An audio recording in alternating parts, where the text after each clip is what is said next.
بسم اللہ الرحمن الرحیم۔ السلام علیکم۔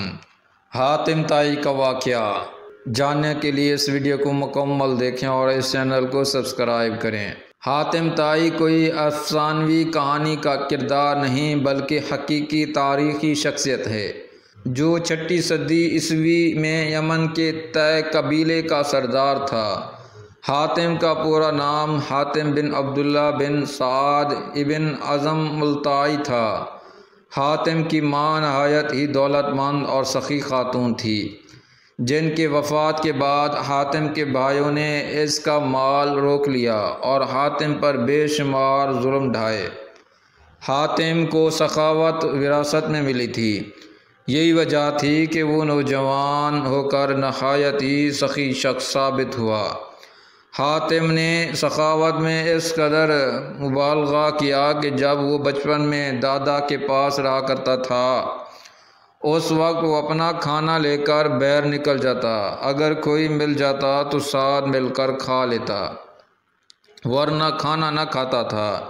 یوں حاتم پورے عرب میں مشہور ہوا اور اس کی سخاوت کے چرچے عام ہو گئے۔ کچھ لوگ نے حاتم کی سخاوت کے بہت سے قصے گڑھ لیے، لیکن اس کے باوجود حاتم کی سچی حکایت، اس کی سخی شخصیت کے دلائل عرب میں جبل سمرا کی چوٹی پر واقع ایک مقام تھا جہاں حاتم رات کے وقت آگ جلایا کرتا تھا تاکہ علاقے سے گزرنے والوں کو راستے کی رہنمائی حاصل ہو سکے۔ اس مقام کو آج حاتم طائی کا آتش دان کہتے ہیں۔ یہ علاقہ آج بھی آثار قدیمہ کی حیثیت رکھتا ہے۔ ابن عربی کے مطابق حاتم ہر میدان میں کامیاب تھا، خواہ وہ جنگ ہو، مقابلہ ہو، کھیل ہو یا سخاوت ہو۔ زمانہ جاہلیت میں ماہ رجب کا چاند بہت ہی مقدس مانا جاتا تھا، لہٰذا جب رجب کا مہینہ شروع ہوتا تو حاتم ہر روز 10 اونٹ ذبح کرتا اور لوگوں کو کھانا کھلاتا۔ یوں تو حاتم کی سخاوت اور فراخ دلی کے قصے بہت سارے ہیں، لیکن چند ایک جو بہت ہی مشہور ہے کہ روم کے بادشاہ قیصر کے دربار میں ایک دن حاتم طائی کی سخاوت کا تذکرہ ہوا۔ ایک شخص نے بتایا کہ حاتم کے پاس عمدہ نسل کے گھوڑے ہیں جو نہایت ہی خوبصورت ہیں۔ حاتم کی تعریف سن کر بادشاہ نے کہا کہ جب تک کسی آدمی کو آزمایا نہ جائے اس وقت تک اس کے بارے میں کوئی رائے قائم کرنا عقل کے خلاف ہے۔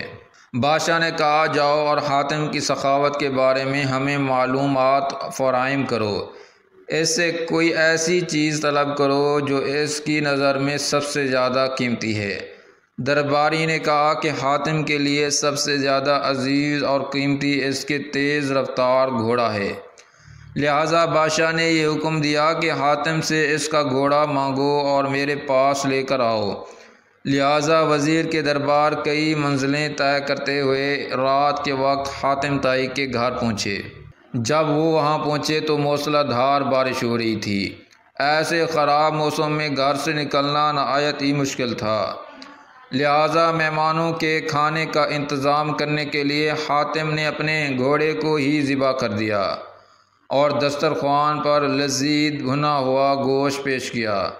صبح کے وقت جب بارش تھمی تو اس وزیر نے کہا کہ ہمارے بادشاہ کے سامنے آپ کے گھوڑے کی بہت تعریف کی گئی ہے، بادشاہ چاہتا ہے کہ آپ اپنا گھوڑا بادشاہ کی خدمت میں بطور نذرانہ پیش کر دیں۔ وزیر کی بات سن کر حاتم نہایت ہی افسوس کے ساتھ کہنے لگا کہ وہ گھوڑا تو میں نے آپ کو رات میں کھلا دیا۔ وزیر نے کہا ہمارے بادشاہ کے سامنے آپ کے گھوڑے کی بہت تعریف کی گئی تھی، یہ بات اگر بادشاہ سنے گا تو وہ آپ کی سخاوت کا بھی قائل ہو جائے گا۔ سن 578 عیسوی میں حاتم کی وفات ہوئی۔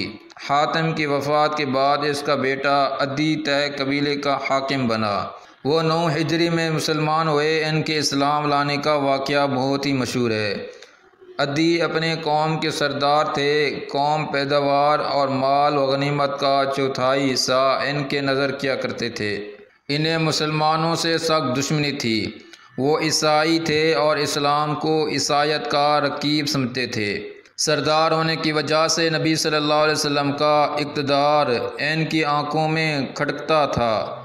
یمن کے قبیلے طے نے اسلام کے خلاف بغاوت کی۔ حضرت علی ان دونوں یمن کے گورنر تھے۔ انہوں نے بغاوت کو ختم کیا اور بغاوت کے لیڈروں کو گرفتار کر کے مدینہ بھیج دیا۔ ان میں عدی کی بہن صفانہ تھی، یعنی صفانہ بنت حاتم، وہ بھی نبی صلی اللہ علیہ وسلم کے سامنے پیش کی گئی۔ انہوں نے کہا کہ میں سقی حاتم تائی کی بیٹی ہوں۔ میرا باپ بھوکھوں کا پیٹ بھرتا تھا اور غریبوں پر رحم کرتا تھا۔ اس پر نبی صلی اللہ علیہ وسلم نے فرمایا، تیرے باپ میں مسلمانوں کی سی خوبیاں تھیں، اگر تیرا باپ مسلمان ہوتا تو یقیناً ہم اس پر رحم کا معاملہ ہی فرماتے۔ اس لڑکی کو رہا کر دو، کیونکہ اس کا باپ اعلیٰ اخلاق کا مالک تھا اور اللہ اعلیٰ اخلاق کو پسند فرماتا ہے۔ لہٰذا نبی صلی اللہ علیہ وسلم کے اس حسن سلوک سے متاثر ہو کر عدی اور ان کی بہن صفانہ نے بعد میں اسلام قبول کر لیا۔ اس ویڈیو کو لائک کریں، شیئر کریں اور اس چینل کو سبسکرائب کریں۔ جزاکم اللہ خیرا۔